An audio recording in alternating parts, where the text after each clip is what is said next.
Salam Bapak Saudara. Salam Bapak Saudara. Baik, puji Tuhan, pada pagi hari ini kami boleh mendapat kesempatan untuk melayani di tempat ini. Semuanya adalah anugerah Tuhan. Kita boleh dapat berkumpul bersama-sama untuk terus memuji memuliakan nama Tuhan.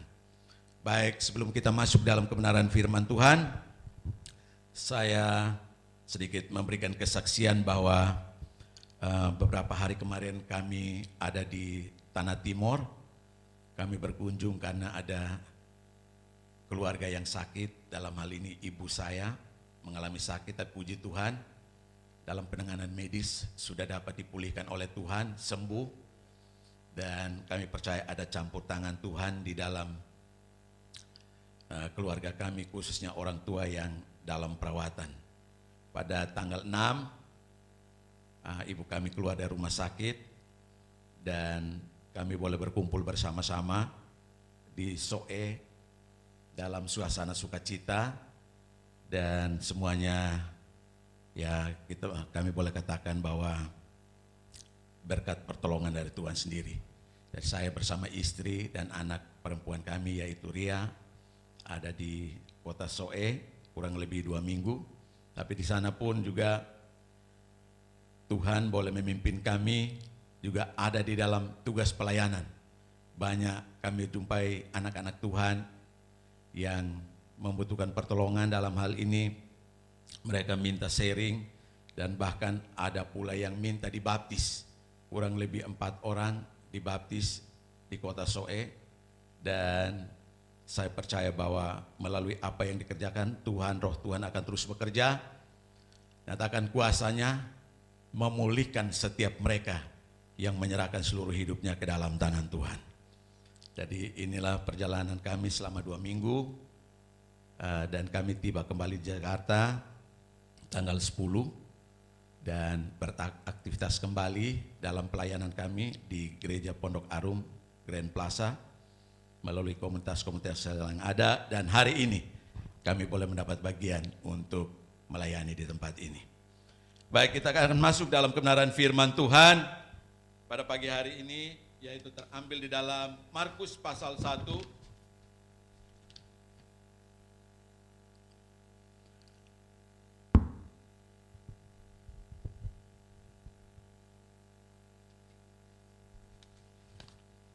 ya, Markus pasal 1 ayat 1 sampai ayat yang ke-8. Demikian bunyi firman Tuhan. Inilah permulaan Injil tentang Yesus Kristus anak Allah. Seperti ada tertulis dalam kitab Nabi Yesaya, lihatlah aku menyuruh utusanku menulis engkau. Ia akan mempersiapkan jalan bagimu. Ada suara orang berseru-seru di padang gurun. Persiapkanlah jalan untuk Tuhan, luruskan jalan baginya.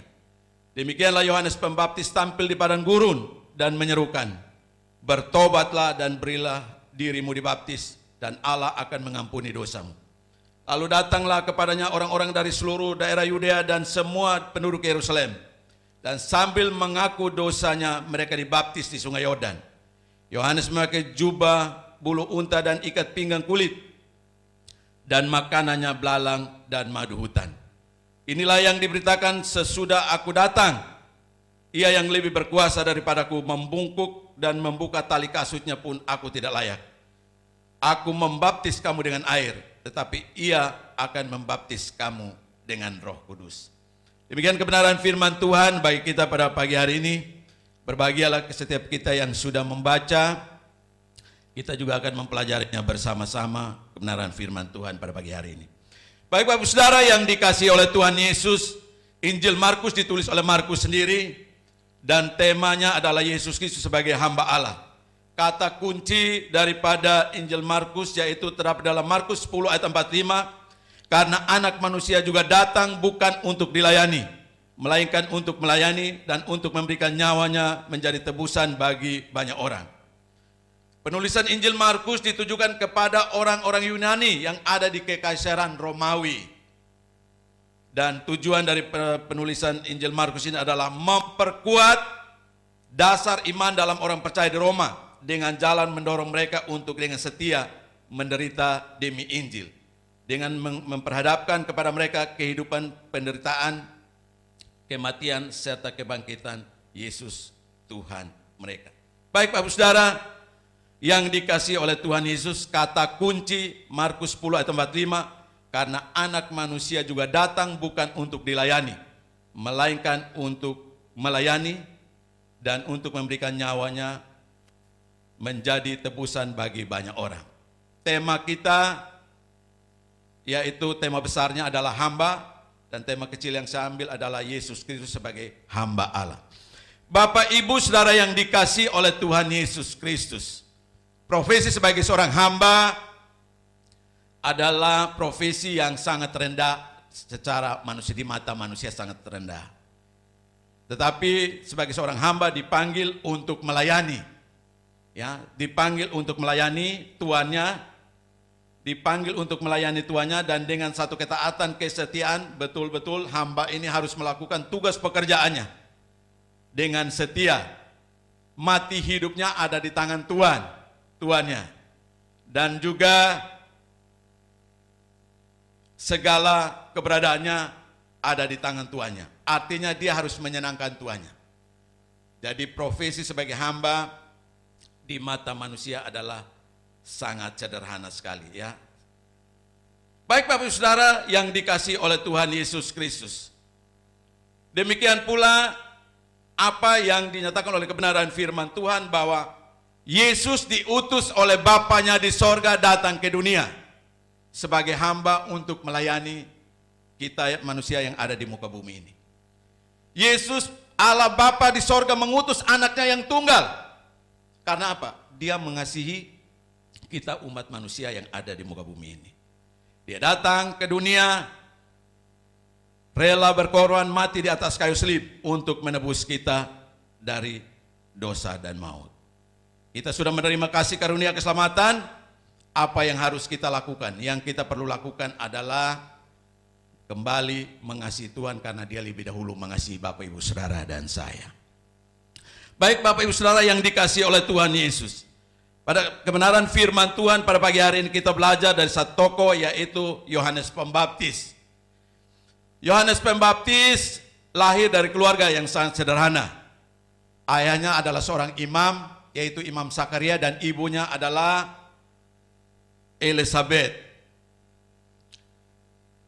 Sakaria bekerja di bait suci sebagai imam, dan ketika dia mendapat giliran sebagai imam untuk membakar ukupan di bait suci dan sebagainya, malaikat Tuhan berjumpa dengan Sakaria. Karena waktu Sakaria sebelum melahirkan Yohanes Pembaptis, mereka sudah lanjut umur mereka sudah sangat tua sekali. Dan Alkitab mencatat bahwa Elizabeth mandul, tidak memiliki anak dan sebagainya. Tapi ketika Sakaria memperoleh tugas sebagai imam untuk membakar ukupan di bait Allah dan sebagainya, malaikat Allah berjumpa dengan Sakaria, dan malaikat berbicara kepada Sakaria bahwa engkau, istrimu akan mengandung dan melahirkan seorang anak, dan engkau akan menamai dia Yohanes. Anak ini akan penuh dengan roh. Dia tidak akan minum anggur dan minuman keras. Dia akan melayani. Dan pada akhirnya Allah memilih menetapkan Yohanes Pembaptis sebagai utusan Allah. Dia sebagai pembuka jalan. Dia sebagai pembuka jalan untuk kehadiran Yesus Kristus di dunia ini. Dan semuanya sudah dinubuatkan di dalam kitab suci, yaitu dalam kitab Yesaya. Yesaya 40 ayat yang ketiga, ada suara yang berseru-seru di padang gurun, persiapkanlah jalan untuk Tuhan, luruskanlah jalan baginya. Yohanes Pembaptis sudah dipersiapkan oleh Tuhan untuk sebagai pembuka jalan dalam kehadiran Yesus di tengah dunia ini. Bagaimana dengan kehidupan Bapak Ibu Saudara dan saya? Kita sebagai orang percaya hidup di zaman modern ini yang sudah menerima Yesus Kristus sebagai Tuhan dan Juru Selamat, kita pun juga dipersiapkan oleh Bapa di sorga. Kita pun dipersiapkan oleh Tuhan sebagai pembuka jalan untuk kedatangan Yesus yang kedua kalinya. Kalau Yohanes Pembaptis dipersiapkan untuk sebagai pembuka jalan kedatangan Yesus, Yakin dan percaya bahwa Bapak, Ibu, Saudara dan saya, hari-hari ini juga kita dipersiapkan oleh Tuhan sebagai pembuka jalan untuk kedatangan Yesus Kristus yang kedua kali nantinya.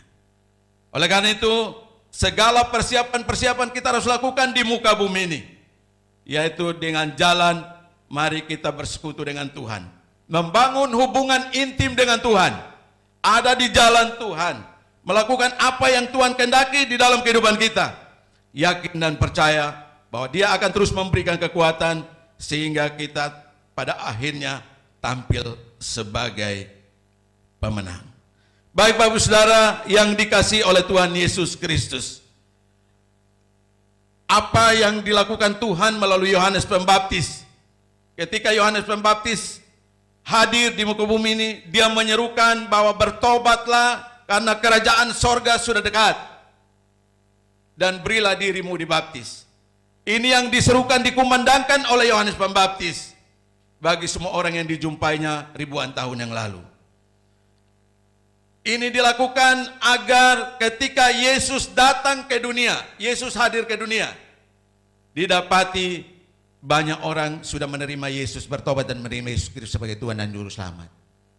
Baik Bapak Ibu Saudara yang dikasihi Tuhan Yesus, ketika Yesus hadir di tengah dunia ini, ada pro dan kontra, ada yang menerima, ada yang tidak menerima.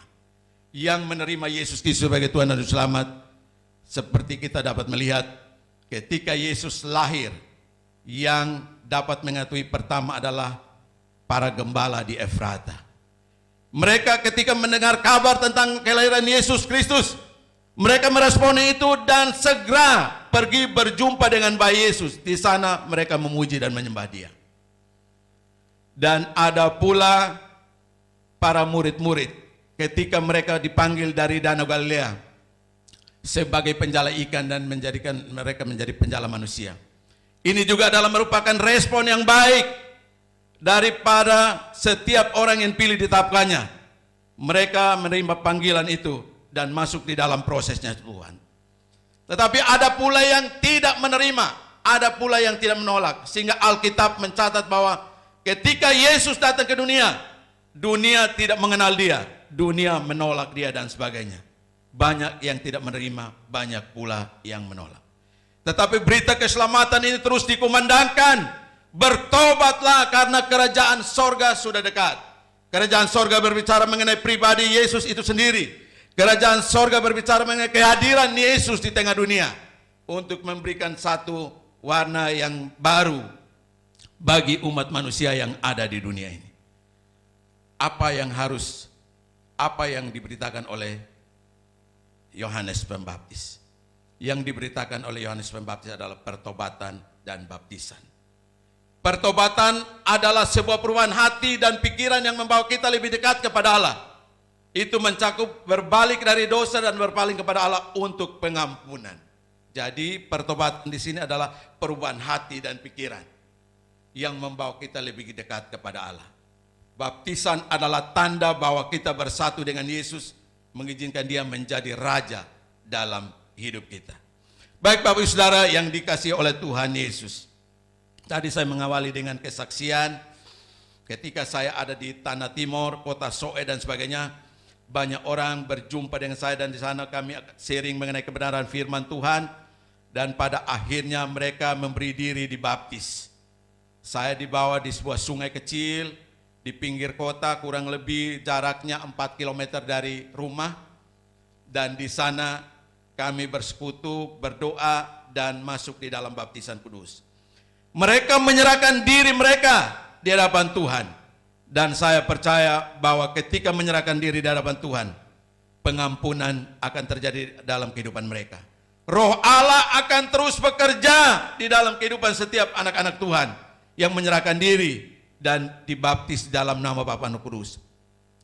Mereka menerima Yesus Kristus sebagai Tuhan dan Juru Selamat. Mereka menerima baptisan sebagai tanda pertobatan. Mereka mau menderita bersama dengan Kristus, mau mati bersama dengan Kristus, dikuburkan bersama dengan Kristus dan bangkit menjadi manusia baru di dalam Yesus Kristus Tuhan.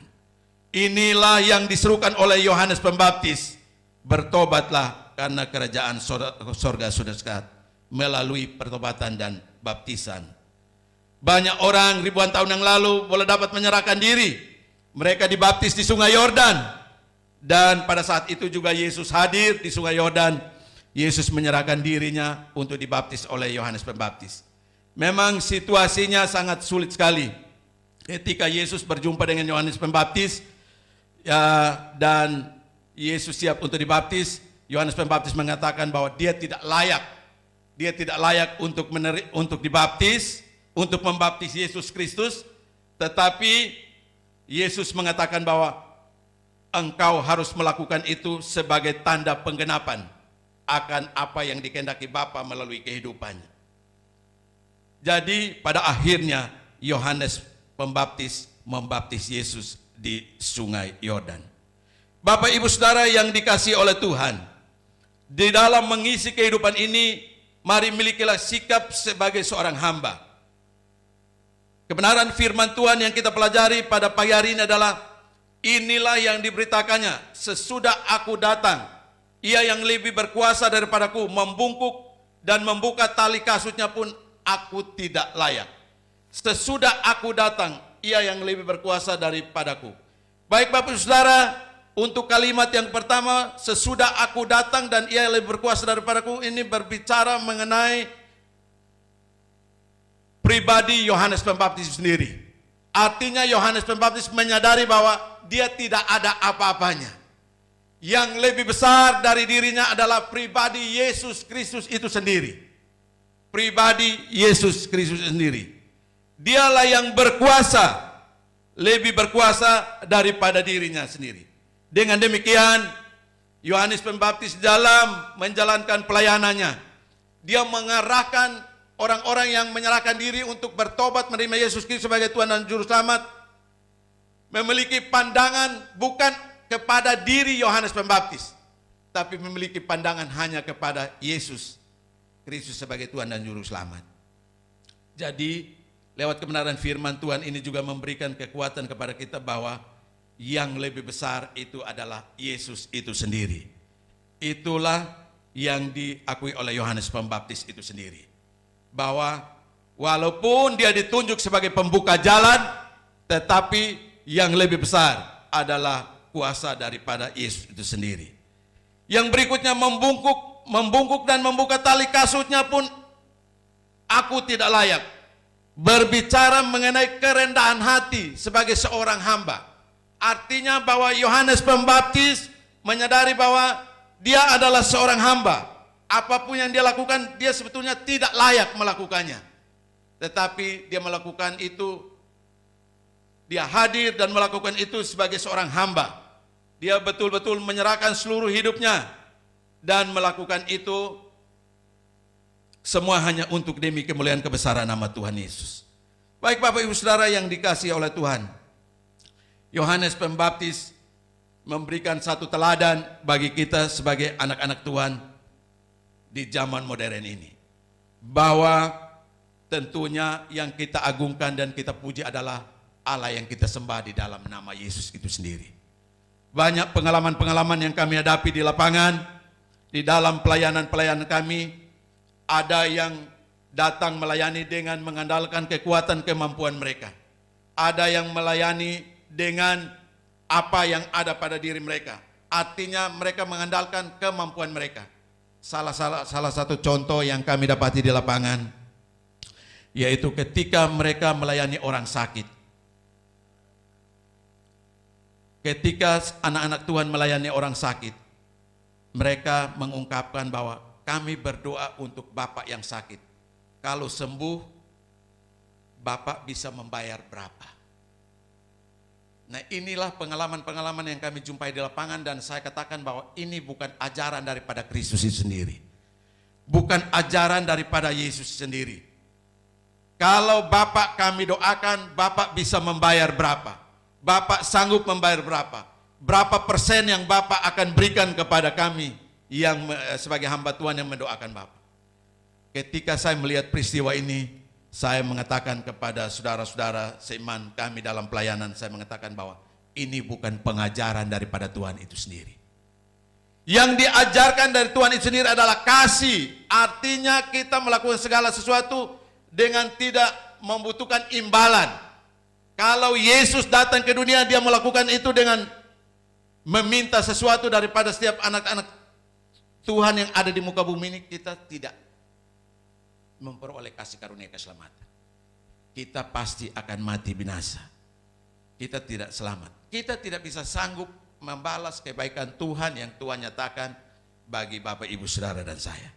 Kalau kita melayani dengan imbalan, kalau kita melayani dengan iming-iming harus mendapatkan sesuatu, itu bukan ajaran daripada Yesus Kristus sendiri. Yesus diutus oleh Bapaknya di sorga, datang ke dunia. Dia melakukan kehendak Bapa karena manusia sebagai ciptaan buatan tangan Allah sendiri, itu adalah yang dikasihinya, yang disayangi, dikasihi. Sehingga dia rela berkorban datang ke dunia dengan cara yang sangat menyedihkan sekali. Lahir di kandang domba, di dalam pelayanannya ada yang menerima, ada yang tidak menerima, dan pada puncak karya pelayanannya dia harus mati di atas kayu salib. Ini menandakan satu pengorbanan, hadir sebagai seorang hamba yang rela berkorban dan sampai bahkan nyawanya diserahkan untuk Bapak, Ibu, Saudara, dan saya. Ini yang harus kita renungkan, ini yang harus kita pikirkan, ini yang harus kita lihat bagaimana karya Allah di dalam kehidupan Bapak, Ibu, Saudara, dan saya. Kalau kita melihat ini dengan cara-cara kacamata dunia, yakin dan percaya bahwa semuanya pasti tidak sesuai dengan kehendak dan rencana Tuhan. Sehingga apa yang dilakukan oleh Yohanes Pembaptis dan apa yang dilakukan oleh Yesus Kristus sendiri memberikan satu teladan yang sangat berharga bagi kita semua di muka bumi ini. Artinya bahwa ketika kita sudah mendapat karunia keselamatan, kita sudah diberikan kesempatan untuk hidup dan melayani Tuhan. Kita harus lakukan itu dengan setia. Kita harus lakukan itu dengan taat. Baik Bapak Ibu Saudara, ada beberapa contoh yang saya akan bacakan bagaimana kita menghadapi semuanya itu dengan kerendahan hati. Contoh sikap kerendahan hati, tidak segan meminta bantuan, mudah berterima kasih, merasa ingin tahu atau berusaha untuk belajar, mendahulukan kepentingan orang lain, mampu mengendalikan ego, memiliki banyak teman, mudah diajak berkompromi, tidak gengsi mengaku salah, menerima kritik atau masukan orang lain, tidak iri dengan keberhasilan orang lain, banyak mendengar, sedikit berbicara, selalu bersyukur dengan apa yang dimiliki, ikut kerja bakti meskipun seorang pejabat terpandang dan terhormat, menolong orang lain yang sudah berbuat jahat kepada kita, lapang dada menerima setiap ujian atau masalah, sabar saat dihina, tidak sombong meskipun mempunyai harta banyak. Ini adalah contoh-contoh sikap kerendahan hati. Kalau sikap seperti ini melekat di hati dan hidup kita sebagai anak-anak Tuhan, maka dampaknya hasil adalah kita akan membangun hubungan baik dengan siapa saja, membangun tim kerja yang baik, menciptakan relasi, mudah beradaptasi, dan orang banyak akan orang menjadi banyak simpatik. Baik Bapak Saudara, saya kaitkan contoh kerendahan hati ini dengan Kisah Para Rasul pasal 2 ayat 41 sampai 47. Ini bagaimana kehidupan cara hidup jemaat yang pertama. Cara hidup jemaat yang pertama adalah mereka menyerahkan diri mereka dan dibaptis. Mereka percaya, menyerahkan diri dan dibaptis. Mereka tekun di dalam pengajaran. Ini adalah bentuk-bentuk daripada kerendahan hati. Bersatu, berkumpul, dan apa yang dimilikinya mereka saling berbagi. Ada di rumah Tuhan dan terus berdoa. Setelah kembali dari rumah Tuhan dan berdoa, mereka terus berbagi, berdoa, berkumpul bersama-sama dan terus berdoa. Dan dampak daripada apa yang mereka lakukan, yaitu jumlah mereka semakin hari semakin bertambah dan mereka disukai oleh banyak orang. Jadi dampak daripada dampak daripada keredaan hati, melakukan segala sesuatu dengan tulus, dengan ikhlas, melakukan sesuatu dengan betul-betul mengedepankan Tuhan di dalam perjalanan kehidupan kita, yakin dan percaya bahwa kita akan disenangi orang dan jumlah kita semakin hari akan semakin bertambah. Ini adalah ciri-ciri daripada orang yang betul-betul menyerahkan seluruh hidupnya menjadi hamba di dalam Tuhan. Dia mau melakukan pekerjaan-pekerjaan yang ajaib. Dia melakukan pekerjaan-pekerjaan yang dipercayakan Tuhan bagi kita di tengah dunia ini. Baik Bapak Saudara, saya akan mengajak Bapak Saudara, kita akan membaca kebenaran firman Tuhan di dalam Filipi pasal 2 ayat 5 sampai ayat yang ke-8.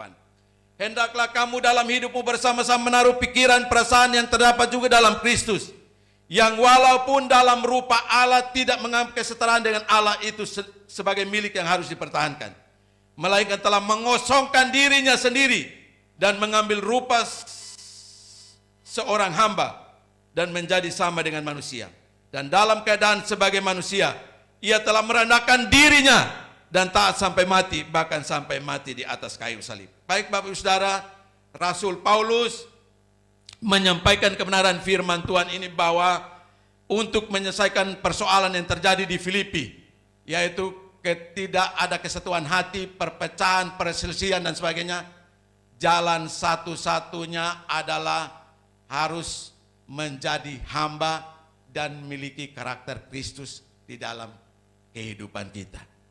Untuk berhasil menyelesaikan setiap persoalan yang terjadi, untuk menyelesaikan setiap masalah yang terjadi, kita harus menjadi sebagai seorang hamba.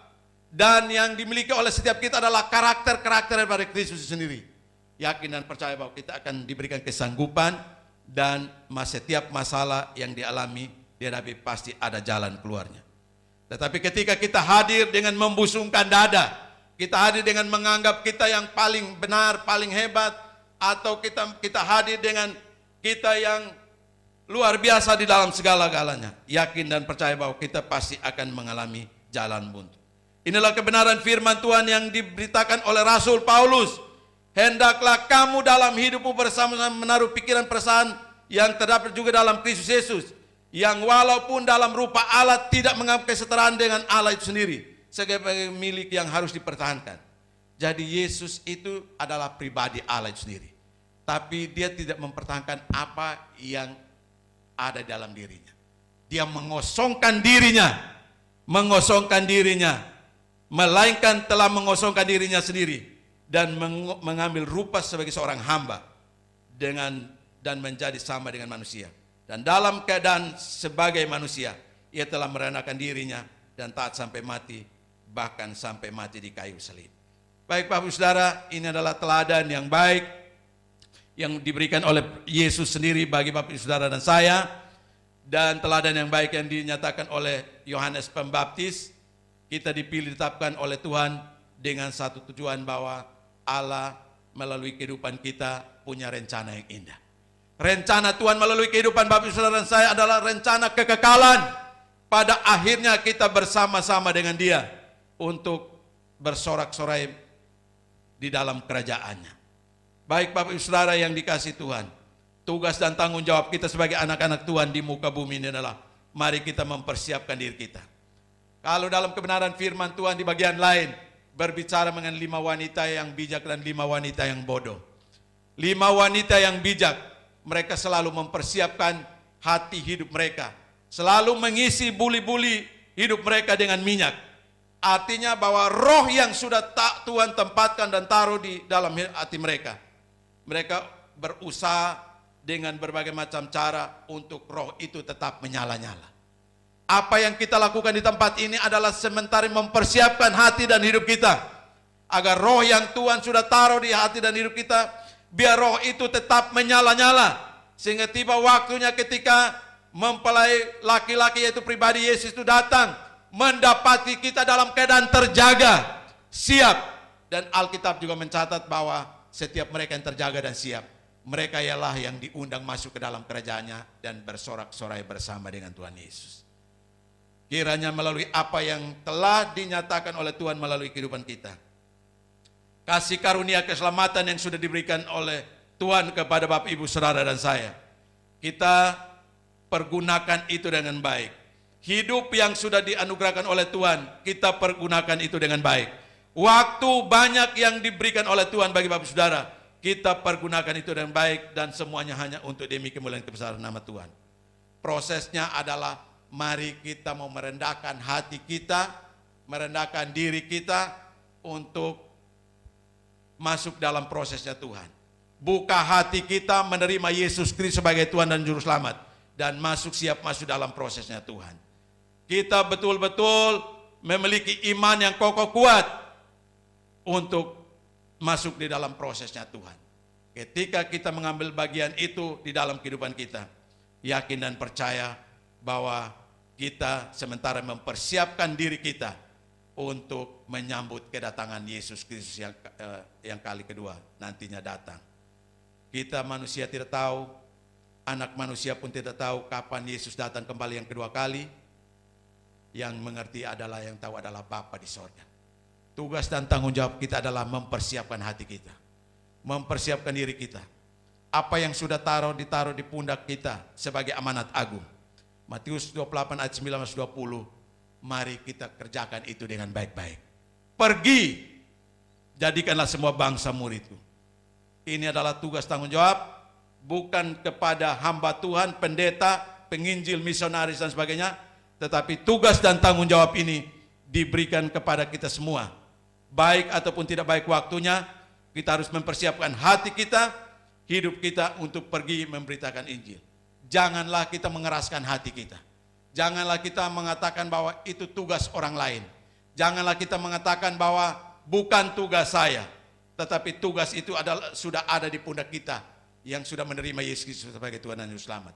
Pergi dan jadikanlah semua bangsa muridku. Baptislah mereka di dalam nama Bapa, Anak, Kudus. Ajarlah mereka sesuai dengan apa yang kuajarkan kepadamu. Dan ketahuilah bahwa aku menyertai engkau sampai akhir zaman. Ini adalah tugas tanggung jawab yang sudah diberikan. Kalau tugas dan tanggung jawab itu sudah dipercayakan kepada Yohanes Pembaptis, yakin dan percaya bahwa tugas dan tanggung jawab itu juga sudah diberikan kepada Bapak, Ibu, Saudara, dan saya. Mari kita terus melangkah di dalam Tuhan. Melangkah pasti dalam Tuhan untuk terus mengiring melayani Tuhan melalui proses-proses Tuhan. Tentunya melalui proses belajar, proses pembentukan, mau jadi murid, siap untuk diajar, siap untuk dibentuk dan sebagainya. Yakin dan percaya bahwa rencana agung Tuhan pasti akan nyata melalui kehidupan kita. Sekali lagi, bahwa kalau Yohanes Pembaptis diutus, dipilih, ditetapkan sebagai pembuka jalan bagi kedatangan Yesus ribuan tahun yang lalu, kita hari-hari ini sebagai orang-orang percaya yang sudah menerima Yesus Kristus sebagai Tuhan dan Juru Selamat, kita pun sudah dipersiapkan oleh Allah, Roh Kudus, untuk sebagai pembuka jalan bagi kedatangan Yesus Kristus pada kali yang kedua nantinya. Oleh karena itu, mari siapkan hati kita, hidup kita baik-baik. Mari membangun hubungan intim dengan Tuhan. Mari terus belajar masuk dalam prosesnya Tuhan, sehingga tiba waktunya kita dalam keadaan siap dan kita bersama-sama dengan Bapa di sorga di dalam kekekalan. Amin. Tuhan Yesus memberkati.